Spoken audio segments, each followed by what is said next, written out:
Okay, so I want to hear about going to see Tay Swift. I did it. In New Orleans. By the way, she recorded her special. So actually, let's talk about both of those things. Number one, the special. I recorded my very first hour special. It's been a long time coming for that.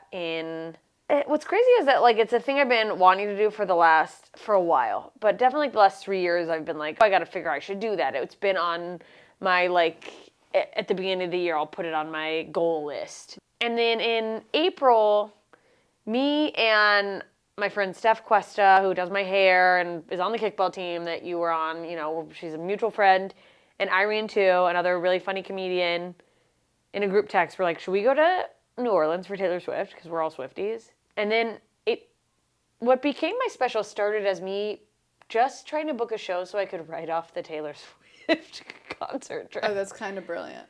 And then I saw and this is where it gets woo-woo, unrelated, I saw a psychic medium woman who I had seen once before, and I made an appointment with her because I really liked the things she said. They resonated with me. She touched on things that were very relatable and made sense. And since seeing her, a friend who she had brought up in that initial session had passed away, so I was just it was more like a grief thing, maybe it would bring me some sort of closure or something. And I had just booked the show in New Orleans, and in my session with this woman, she's like, your spirit circle, your spirit guides are saying something about your career and a man named Stewie. Do you know a Stewie? And I don't know a Stewie. I still don't know a Stewie, for the record.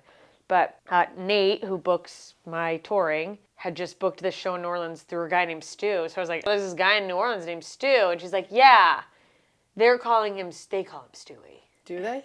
The spirit guides. By the way, told this to him, and he's like, what? He's like, no one calls me Stewie. Yeah, I should have been like, no one? And she's like, yeah. They're saying, and I don't know what this means, a half hour of dad stuff. And I was like, I think she either said dad stuff or dad jokes. And I was like, that's what they said. A half hour of material about your dad. They said a half hour. And she's like, yeah. And I was like, okay. So then from that, not only did I decide I was like, then I'll just maybe I can shoot a special in New Orleans. And it just sort of spiraled out of there. She also said that she saw me in chartreuse, which I didn't end up wearing, but I did. Looked fabulous. I did end up buying an outfit that was chartreuse. You were wearing green. I was wearing green, which is chartreuse-ish. Darker chartreuse, really. So I got this jumpsuit at the last minute from New Works. Last minute. There, the day before I left, my friend Kat Eves, who is an incredible stylist, I had hit her up way too late, which I love to do, and also because I was like, I got it, I'll figure it out, and then I realized no, this is my special, and I should have planned better. Yeah. And thank God she just came through and helped me secure this piece that fit my body so well. I loved the pattern. It was very me. It was very cute. The color was good. Yeah, I feel like I looked great. It's one of those things where the show went off so well that I'm cautiously optimistic that I don't have all of the audio yet. I think I have 2 of the 3 cameras and those are decent. So I'm assuming none of the footage gets muddled, I think we got something good. All right. I think we did it. Very excited. And really at the end of the day, it's something to try to promote me to sell more tickets on the road. But I've been wanting to do that for a long time. It's material I wanted to put out that I haven't. And then you also did Taylor Swift with the Swifties. Yeah. As originally intended. So I can write off my whole trip because I shot a special. Mm-hmm. And then Saturday night, Taylor Swift, New Orleans Superdome. It was amazing. Yeah. I've never been to a concert Had you never seen Swift? Oh, I saw her in LA. Okay. And I will say, though my seats were higher in LA, we were in a press box, and I think the experience was slightly better. Yeah, is it partly because we got free food? Mm-hmm. Yeah. Sure. And by the way, I do not want to create the illusion that I am wealthy enough to have gone to Taylor Swift once, let alone twice. It was extremely financially irresponsible both times. Yes. And that's with, at the last minute, finding a crazy good, quote, deal relative to what's out there. Still a bad deal overall. The fact that in 2016 or 2017, I went to Lady Gaga alone in Tampa and paid like $200 and was like, wow, I'm being pretty crazy. And now You have to remortgage a house you don't own. yeah, it's like $200. Take my shillings. Like, I am in financial peril because I'm actually destitute, and we're like, once So guys, her Venmo is JM Singleton. yeah, Jessica Michelle Singleton.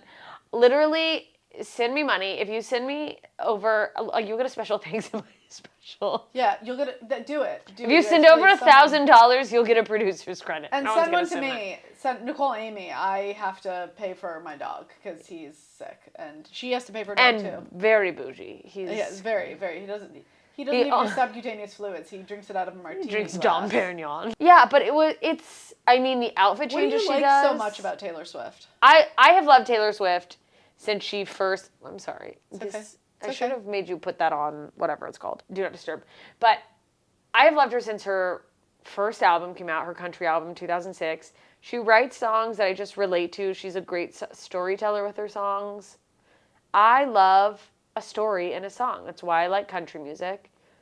Till I die. Like, I love all of her music. Till I die, I will defend the fact that I think country is her best stuff. And what's interesting about her is she's so prolific in the amount of songs that she's put out, and people my age have grown up with her. As her stuff has changed. It's amazing to watch all of my friends who have I never got into her music, but all of my friends who got into her music, every single person has become an adult with her. Yeah, and it's that thing of, if you have been into her music the whole time, it's whatever music you're into, you get core memories around songs that you listen to at certain ages. So there are songs that just evoke visceral memories from her. And I think that's what it is. And she's just very honest in her music, I think, too, in a way that, I don't want to say honest, but, many of her songs, whether it's just a character she's playing, but, she portrays herself as,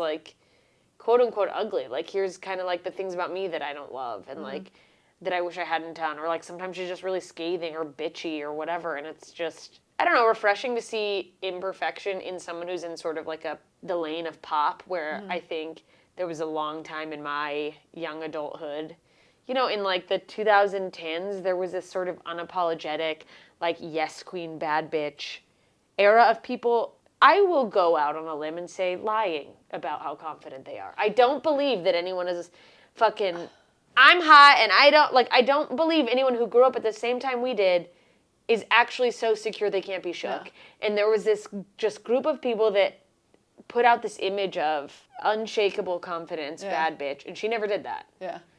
And I think I have a lot of respect for that. Yeah. And I mean, just the costume change. She goes on for 3.5 hours, and it's back to back to back. The way she's able to keep it moving and still keep the set changes and she does. It's a really masterful, almost. There's moments of almost basic magician level I mean, switches. I went to her concert here in LA. I don't know if I remember I told you this, but I got a migraine and I had to leave. You fucking bitch. It was so loud and the lights were flashing so hard. I couldn't stand it. You know what I will tell you? I think that's part of the reason I liked the press box more, is I didn't realize how much having that glass kept us from the... I mean, when people started screaming... Oh, it was unreal. In the Superdome, I was like, oh, I should have brought headphones. Or, earplugs. It's too much. It's a lot. It's unreal. Yeah. I mean... I remember when I was leaving, I saw it at the SoFi Stadium. And when I was leaving, I was waiting in line for the Uber. And I remember a guy going... I told him I was having a migraine. He's like, I gotta be honest. He's like, I've worked a lot of events at this place. He's like, I've never heard anything as loud as this concert. That's crazy. With the amount of sports fans and stuff that come through there. Yeah, he's like, there's never been a game. There's never been any other musical act. He's like, that is this loud. He's like, Beyonce was here and it wasn't. You couldn't even compare to this. I mean, what's crazy is Beyonce's an iconic artist, and there are a lot of iconic artists. Mm-hmm. What Taylor Swift has done, also just as a woman, fucking the level of bad bitchery for her to, I mean, the way she's selling out, the way that... the music and porn are the only two industries where women are out earning men that are the top of the industry. And it's like, how do we do that in comedy? How do you get women to go viscerally crazy for you. I mean, that would be the fucking dream, is to get them to stop watching Matt Rife and pay attention. Or do both. You don't have to pick. Yeah. That was one more thing I wanted to say about the... You know what I was thinking in the midst of all the screaming? Is that, like, that's so crazy, but she's been on this tour for such a while now. Like, imagine, and it would never happen, but I wonder how she would feel if just one night she came out and people weren't screaming. Like, if she ever did a show on April Fool's Day, they should do that to her. Yeah, I mean, like, the level of that level of fame, that, like, she seems so cool and she gets it, but it's like, I don't ever want to know how she really is, because there's not a chance anyone who has achieved that level of fame is not wildly out of touch. Yeah. That, like, that you expect people to applaud at everything you say. In touch. Yeah. She does some corny ass shit too, where she like pretends like she's playing to the crowd, like, oh my god, I can't believe you guys are screaming this loud for me. I'm like, bitch. Wait, I felt like my like general impression of Taylor Swift is just. Yeah, that's it. Like, you get this. You know this is happening. Like, she keeps acting like she's in shock. Yeah, it's like there's people dangling from the rafters that they paid like $8,000 for. Like, just soak it in, bitch. Yeah. Just sit there and go, I am a god. Yeah, and I mean, at some point I have to believe that, like, it gets maybe a little old. Which is wild. To go, like, to think that she's back there right before the fucking Miss Americana comes on and she's just like, another day at the office. She's, like, on the toilet taking a shit, just fucking scrolling. Draw the cat eyes sharp enough to kill a man.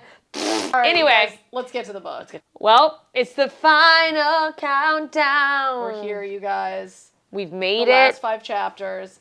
Let's fucking do it. My God. Okay, so, I mean, do we start with the third task? Or is it... No, we're at the party. We're at the party where she is standing at the hors d'oeuvres table. I also don't understand that she's a prisoner and that also she can be at a party. Yeah, I don't get it either. But she's all painted up per her usual. Yeah, the Reese leash. And Tamlin sees her at the party and is like, he like walks by her and like grazes her fingers, and then he does one of those things where it's like, follow me. And I was like, is this happening?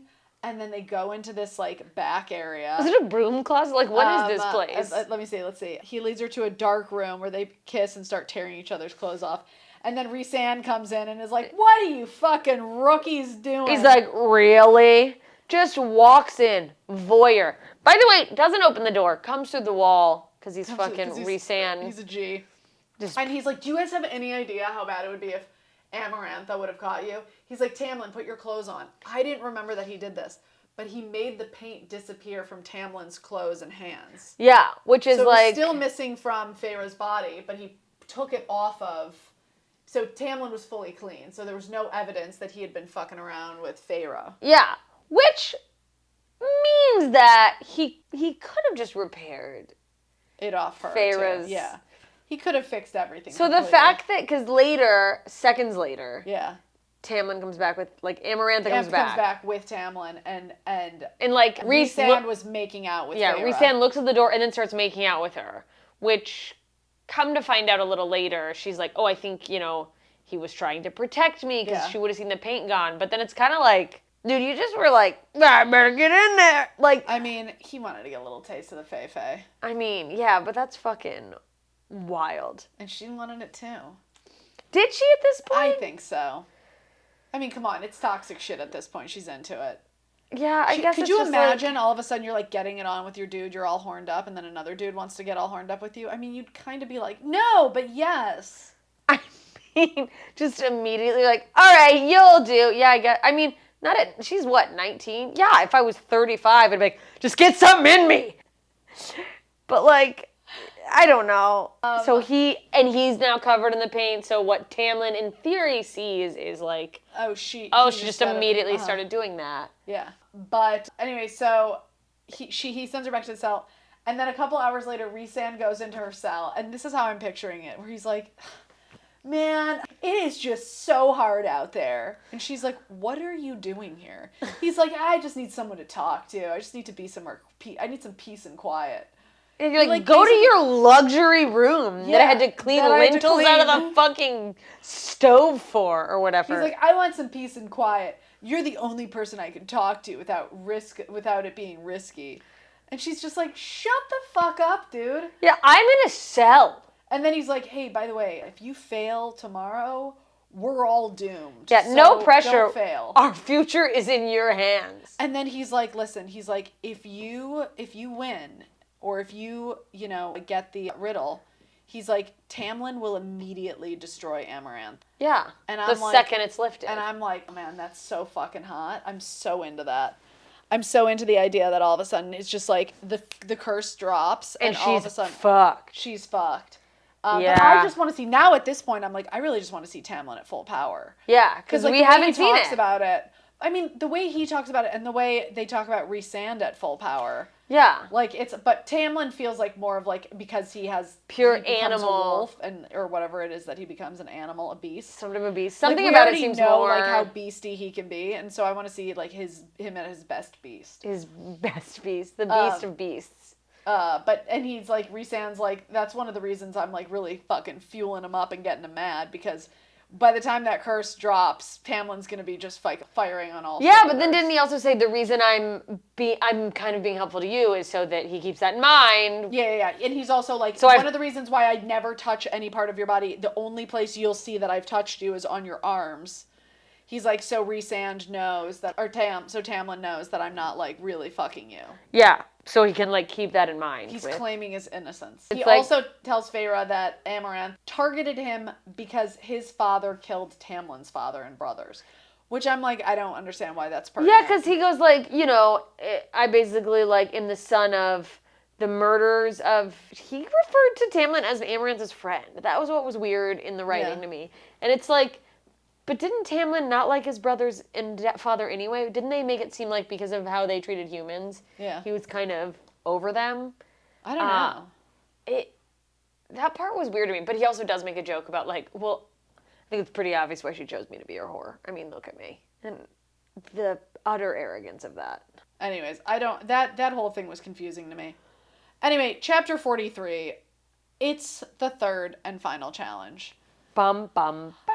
So, Feyre gets dressed up in her old clothes, which I don't know why. That's just what they just brought them to her. Yeah, but I don't know what the symbolism of that was. That made no sense. Like, who cares? Yeah, you know what? All I could think is that it was just to, like, remind her how fucking human she is. That it's, like... Maybe. You've had fun, you've dressed up in these nice gowns, but at the end of the day, you are a pathetic little human, and that's how you'll die. So... You're not gonna die with dignity. They bring her into the throne room again, and most of the court is like, the audience that was there was super quiet. They're so quiet. Like every other task, they're like yelling, they're tossing gold coins, making bets, and now like, why is it so quiet? And even Amarantha's like dropping her stupid little lines, and people aren't really laughing. And no one's having any of it. And she says to Tamlin, "I love you," and he says nothing back. Nothing. He's just sitting there staring.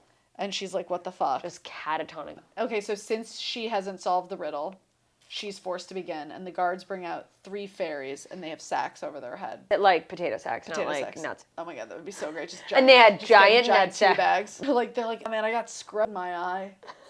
That is really funny to think of them as giant scrotums. But like each of their keepers, it's just like they're like holding they're up just the shaft and teabagging, just them, and they're all Amarantha's minions just have giant nuts. That's how she picks her minion. She's like, she picks minions based on nut size. They all have to be like Ari Shaffir style nuts. Just the size of 2 getaway balloons. Oh, man. I said getaway balloons. I'm just picturing fucking hot air balloons, but upside down. God. And then they force him to kneel, and then they bring over these daggers. Ashwood daggers that are like finely polished. And Amaranth is just like, all you have to do is stab them in the heart. They're innocent. They've done nothing. But it shouldn't be hard for you to kill them. You know, you didn't have a hard time killing Tamlin's Sentry. You obviously hate fairies. Dude, the way she's fucking stuck on this Jurian thing, go to therapy, bitch. Yeah, oh my god. She needs therapy worse than my ex. Like, never met anybody who needs therapy that bad. That it's like, yeah, the whole world isn't out to get you, you fucking dumb cunt. Anyway, so she's like, this is the only way to save Tamlin. So she's like, fuck, I don't know if I can do this, but that's how I have to save Tamlin. That's how I have to free all these people. So she's thinking she's just going to pick up the dagger and stab the fairy in the heart. And that's when one of the keepers, one of the guys who steps forward and pulls the hood off of the first fairy. So now Feyre has to look the fairy in the eye. And the first one is like it feels like a young man. Yeah, and he's like pleading with her, don't. He's like, don't kill me. Please don't kill me, please. And then she realizes like she has to. She has to. And so she kind of just plunges it into his heart, and then fucking just blows a big fairy load. He just is like, and described as so much blood. Like someone in the crowd is like crying, so now she knows she's like, oh no, now he's got somebody here that loved him, and she's like, she apologizes as she stabs him. She's like, I'm sorry. And then she's thinking about killing herself after the third one. She's just gonna do it and then kill herself because she's not gonna be able to live with herself. They pull off the second mask, and it's a young girl. It's a young girl, and the girl starts saying this prayer, the same prayer that she heard Tamlin saying to the fairy who got his wings cut off. Who was in the, and she was like, Cauldron bless, mother hold me. Mother hold me. And like, this girl was basically being like, do it. Yeah, she was accepting death. Yeah. And she was like, it's okay. It's okay. You have to do this. Yeah, and she's like whispers just to her, fear no evil or something. And so for me, I'm just like. I started crying. Yeah, that was really. And also just want to point out, the woman is so much braver than the man. Yeah, no big deal. That she's just like, this is my sacrifice for my people. And the boy was like, no, please no. And it's so like, bitch, what do you have to live for? And so she kills her. And it's quick. She just makes it quick. And then the third person, the hood comes off, and it's Tamlin. And it's like, what the fuck Tamlin was. What's so funny is that like, I didn't remember that Tamlin had been on the dais from the first time I read it. And I was like, no, he's on the dais. And then she looks over the dais, and Tamlin turns into the fucking adder.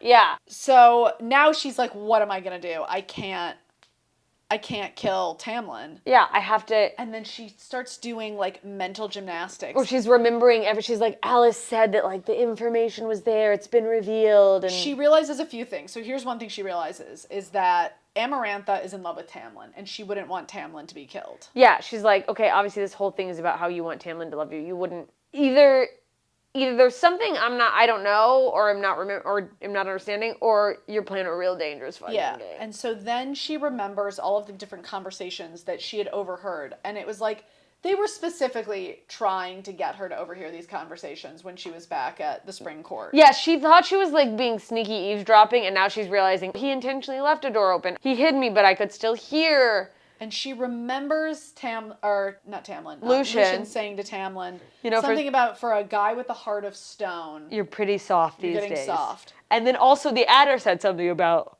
I know your heart's made of stone, but something. So that's 2 mentions of a heart of stone. And then she remembered in the times she had been with Tamlin, she had never heard his heartbeat. And so she's like, oh my God, his heart is stone. And that's when she realizes she can stab Tamlin and nothing's going to happen. What I don't get is, isn't Ashwood bad for fairies, period? So I was thinking this time, I didn't think this when I first read it, but I was like, even if it doesn't pierce his heart. I never thought about this. Isn't like. You just found a hole. Isn't Ashwood. I mean, maybe it's not an instant killer if it doesn't go through the heart, but it's gonna fuck him up.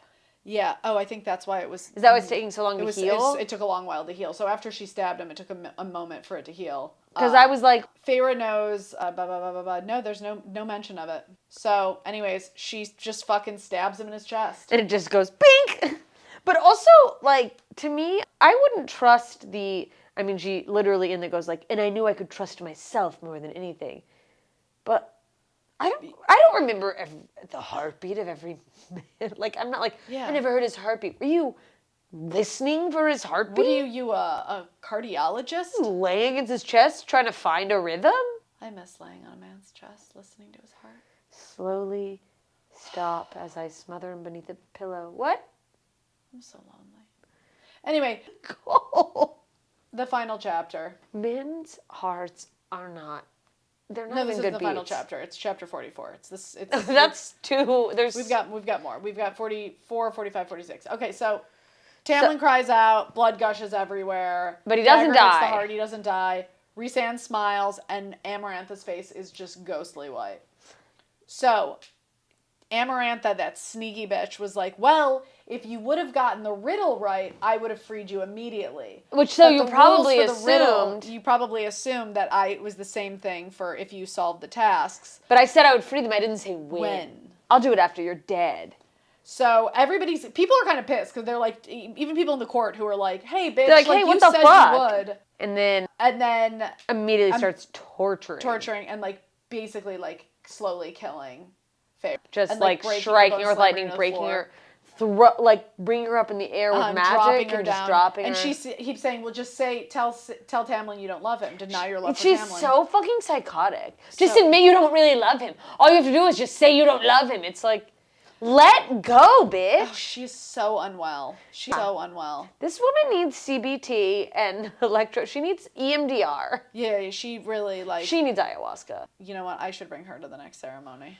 Amarantha goes to ayahuasca. Does ayahuasca? Yeah, we need to make this. That's into a video. Sketch. Yeah. Why doesn't he love me?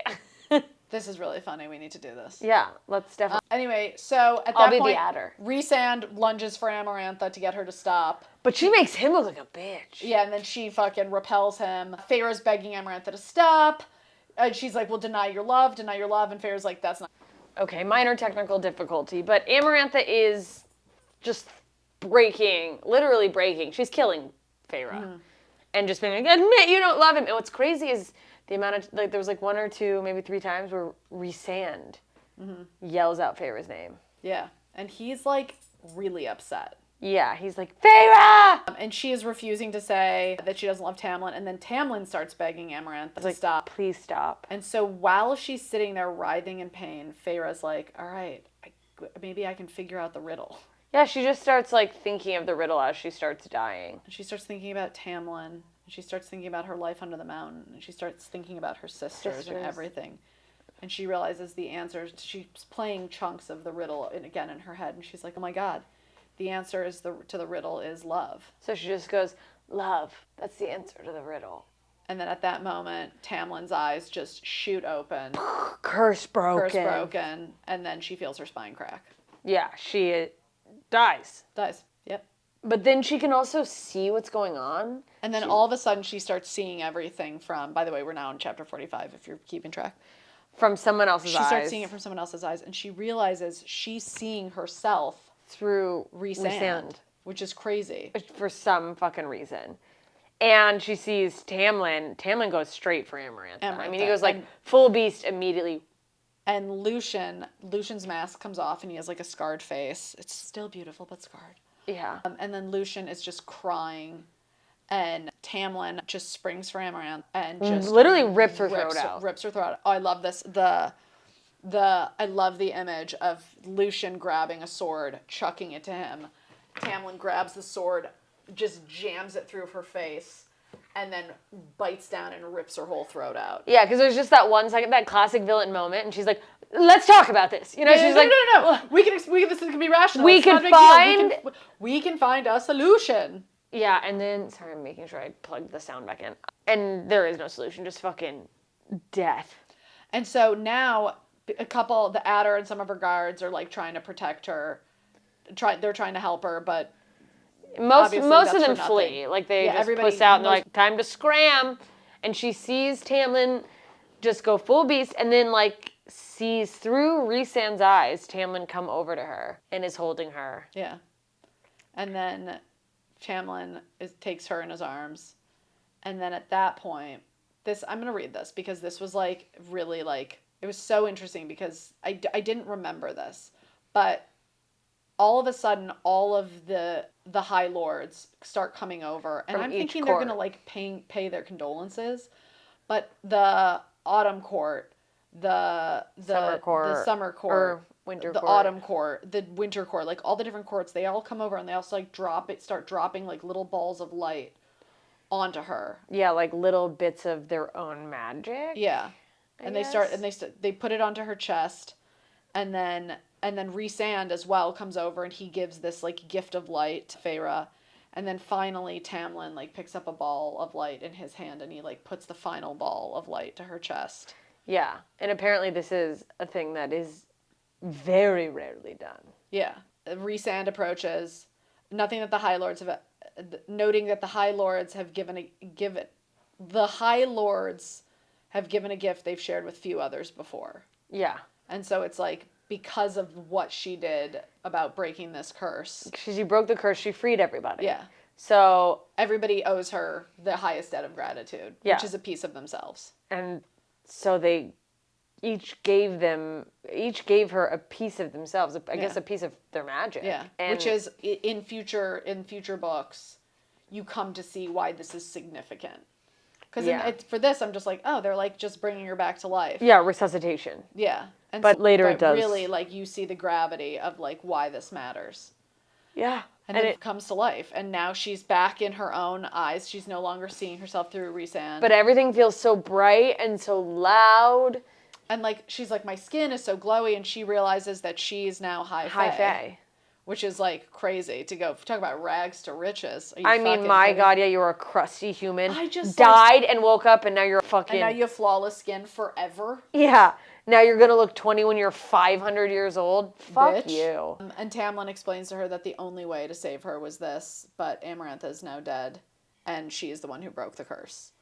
So... Feyre curse breaker. Tamlin's little golden mask is on the floor, and she sees his face for the first time, and feels his heartbeat for the first time as well. Gotta come back to that. But I'm just like, she's like, his face was like as good as I thought it was. Wait, he has a heartbeat now? Yeah, she like felt his heartbeat. Yeah. He no longer has a heart of stone. Oh, I didn't realize that was part of the curse. I somehow completely missed that. Anyway, so she still has injuries because she was pretty fucked up. Like, every bone in her body was broken.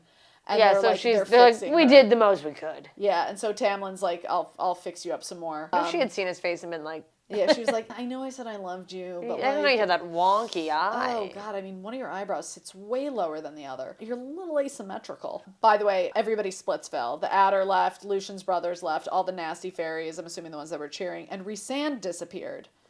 Rhysand leaves in a weird way, though. Yeah. Like... So Rhysand left, but you'll see in a second he comes back. Oh, that's right. But some fairies celebrated, and other ones, didn't. Just made their way. They just kind of like slowly skulked out. But, all the other high faes were like, hey, Tamlin, we should like talk. We should discuss strategy now that, she's gone. That's crazy. It's like, we just killed that woman. Let's talk strategy. Yeah, just fucking stop going to war. Yeah, what are we doing? How about we all go home and lay down for a little while? And then he sees her, Tamlin like sees the tattoo and he's like, we'll get this taken care of. And then they bone. Yeah, they boned. You forgot they boned? Because I didn't. I just read it.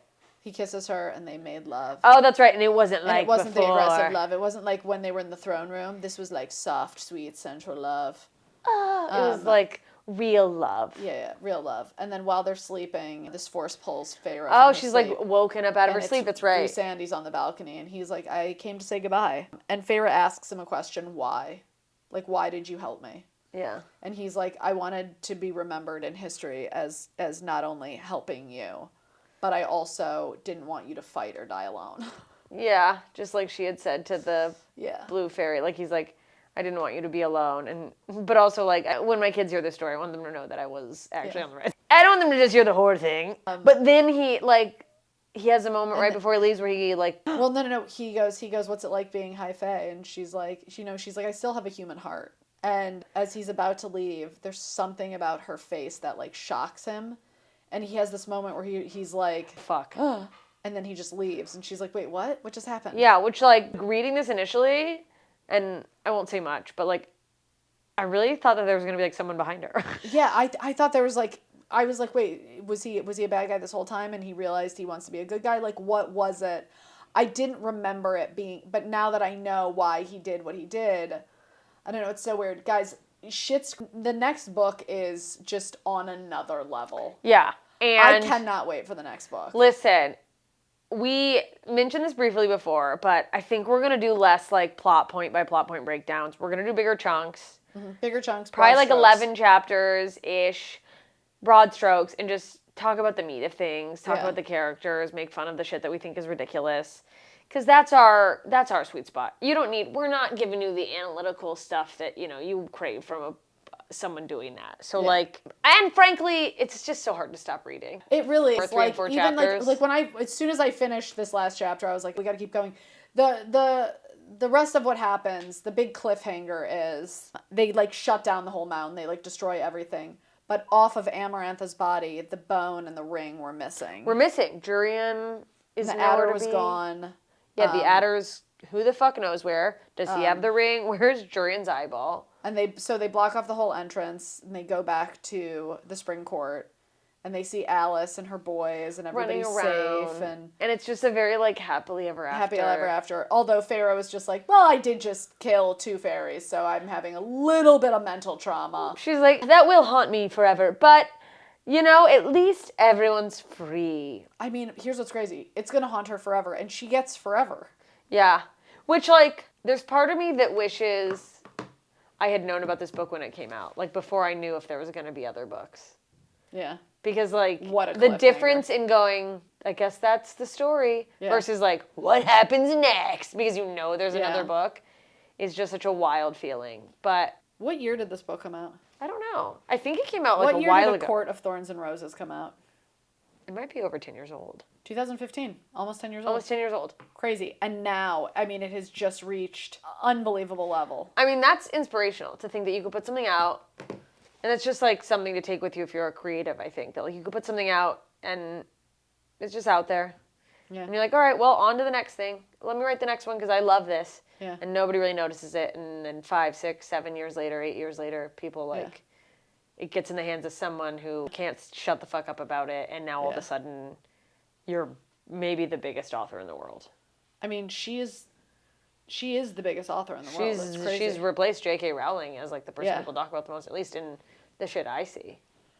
Yeah, I mean, it's so interesting, like, you know, being, like, heavily in, like, the book talk world now, and, like, that's... By the way, I love that that wasn't our Explore page. You had a few things, books. Yeah. I didn't really have that many things, books. I had a lot of, like, 20 books I want to read. Yeah, 10... I don't get as much ACOTAR as I do just generally speaking all books. Yeah, I mean, like, if I want to go heavy into the ACOTAR stuff, I have to go over to our Instagram. The Two Filthy Nerds one, I go there to, like, scroll it because it's just easy. It comes up quicker. Yeah. Yeah. It's just, and she's my age, and knowing, like, the amount of time it takes me to write a joke, and this woman has written... book after book after book after multiple novels. Not only writing books, but creating a world that is so unbelievably detailed and flawless. Yeah, visceral. There are no holes. The only hole I've heard is the one that you just brought up with the Ashwood. Yeah, that, like, it would have affected him. And, like, I'm sure there's a forum we could pop on and get the exact answer for that. But yeah, arguably that's why he was healing slow. Yeah, but there are no holes. It all holds weight every single time. Yeah, and it's like, there are little things here that, like, haven't even played out that I'm aware of in all the books I've read, unless I'm forgetting things, that I'm now, like, I don't remember when or if the adder comes back. I don't know when or if, and I'm not saying that I haven't necessarily read these things, I'm saying I just don't remember. But, like, are those 2 fairies that she murdered? Is someone going to come for that? Is she going to be... And the series isn't over, you know what I mean? Like, everyone's waiting on her to put the 6th one. I'm sorry, I'm definitely having, like, allergies to something. Yeah, I'm itching watching you right now. Yeah, I don't know what the fuck's happening. But it's one of those things, it happened also with Harry Potter where, like, everything ended up weaving in. Where you're just like, so many things you thought were just insignificant moments, and all of a sudden you're like, oh, it's so crazy because I read Harry Potter all at once. You read it as it came out. Like, I had to wait, and I had to go, like, back and reread and be like, okay, let me get ready. Like, that's how I'm feeling about the Fourth Wing series. Have you started that at all? No. It's so fucking good. You have to start Better than ACOTAR? I think so. Yeah. Yeah. It's more my speed. I'm having a problem right now because while we were reading this first book, I'm on the 3rd book, and my brain was having at first I was okay with it, but then my brain was having a hard time going back and forth. Like, remembering it was making me not enjoy the 3rd book because I was in the first book. And I was just like, I can't. Like, I hate that for you. But now, you know, it's like we're going to have, like, a week, 2 weeks off of reading ACOTAR. Are we going to start the next book next week? Do you want to, or want to wait a week? Maybe take a week off. We're going to take a week off. So then I'll have time to, like, get more into the 3rd book. But it's like, it's weird. It's weird to be reading an earlier book in the series. And while you're trying to read it. Yeah. Well, the Fourth Wing, there's 2 books out so far, and I just barreled through them. And the 3rd one, I've pre-ordered it, comes out in January, and this will be the first time in so long that I've, like, gotten the book when it comes out. Oh, that's crazy. And I'm, like, so excited to be like at the forefront, like experiencing it as everyone This is else coming out in January? Yeah. God, I gotta move quickly with ACOTAR. I know, because then we can squeeze those in. Yeah. And then we'll be so relevant. We'll be right on time. Fuck. Yeah. Anyway. All right, well. Closing thoughts? Closing thoughts. I mean. Did you finish, when you finished this book the first time, were you like, I've got to get the second one? Yes, immediately. Yeah. I haven't felt this excited about reading a series of books since Harry Potter. And before that, I can't even remember if there was ever a series of books that I was into like this. Yeah. It was always like single books. Like I would read like a book, like I remember discovering like J.D. Salinger and being like, God, I love his writing. And then I just read so many of his books. And like John Steinbeck, and I remember reading so many of his books. I really think I did that with like J.D. Salinger, Kurt Vonnegut, and then Babysitter's Club? Me too. Sweet Valley High, remember those? I can't even remember what other Kurt Vonnegut. Yeah. But it's like each individual. Yeah. There were each individual books, but I just always really loved that those authors, their writing. Yeah. I definitely went through like a Stephen King phase when I was younger. I never got it. I was like, fuck that. It was very scary. It was very hard to read, but I just like kept doing it just because he's such a good writer. It's crazy. I mean, talk about a fucking machine too. I truly think the best writer in the world, I truly do. I stand by it till the day I die, is J.D. Salinger. Really? What's your favorite book? Franny and Zoe, Rayside the Roof Beam Carpenters, probably Franny and Zoe. Really? Okay. 8 stories. I haven't read it. I have to read it. Catcher in the Rye. Catcher in the Rye is incredible. Catcher in the Rye is what started me on him, but Franny and Zoe is like what just. Yeah, I thought it was interesting. You said of Mice and Men. Me. I mean, you said John Steinbeck. Steinbeck is of Mice and Men. Yeah, I didn't read of Mice and Men and go, I need more of this. Oh, I loved it. East of Eden. Oh my God, it is. I mean, it was so objectively good. a good book, but I was like, okay, well, I don't need any more rabbits getting their necks snapped by a big oaf. Oh, I love that. Lenny and George. Books about the Great Depression, fascinating to me. Yeah. Ooh, what if my depression was even bigger? It could be really great. But yeah, no, she is a phenomenal writer. Like I can't believe. I think she might be better than J.K. I mean, I think so. It's just like there's something interesting about these writers who create a world that like you really feel like it's obviously so fantastical and so fantasy and magical, but like you can picture yourself stepping into. Yeah. To the ability to do that so badly. Yeah, they like you really want to. That be people in this fucking world. dork out and join like RPG things for like. I mean, Harry Potter now has an actual world, but you know, people were trying to make that happen for. Yeah. I would read. I mean, I was a dorky kid. First of all, I would read Harry Potter books and then like be in my front yard alone, pretending I was at Hogwarts. I would play soccer by myself, but pretend it was Quidditch. I mean, that's really adorable. It's I couldn't so imagine embarrassing having Harry Potter when I was a kid. I mean, I feel like had I been a kid when I read Harry Potter, I would have felt the same way. Yeah. Because if Harry Potter was very magical. So magical. And it was just like written in a way where like when he crosses over from the human world, you almost feel like, I felt like that with Harry Potter. I kind of felt like that with Sarah J. Maas's books, where it's so intricate and so detailed, where there's this tiny conspiracy part of me that's like, the wizarding world is real. She is revealing it to us, and like she's changed just enough details that we still can't grasp it, but like there's no way someone could just make this up. That's like, as a kid, I was like, there's no way, it has to be real. It is so good. It really is. The world building is so phenomenal. I mean, how many kids just waited for their letter to Hogwarts that never came? Yeah. What house did you want to be in before you took your house quiz? Probably Gryffindor. I don't remember. Yeah. I mean, Gryffindor just because it's Harry Potter's and like, I think as a little kid I fancied myself brave, and it's like, you're such a pussy. Yeah, you're a fucking nerd. You won't even tell people you're reading Harry Potter. Like, you're not brave. It's so funny. I remember when Harry Potter came out, I was like, God, it's so cool that like everybody's into reading right now. Yeah, it was like, it made reading semi-cool. I will say, where I live, people were just like, what are you reading Harry Potter? And I'd be like, yeah, it's good. Yeah. But it definitely did, like, I don't know any other book in history that's done that for kids. I mean, I just remember the summer after Harry Potter came out, just every kid was reading Harry Potter. It was like spring break. It was summer break, and everyone was reading. Yeah. Like the fact that kids were reading that much, I was like, God, this is crazy. I've never seen kids this excited about reading. I faked being sick to stay home and read books. Remember you told me about that. Yeah, no regrets. I mean, yeah. Anywho, I'm very excited for book 2, and we're gonna make it quicker, and sillier and more fun, and we're just gonna dive in. Yeah.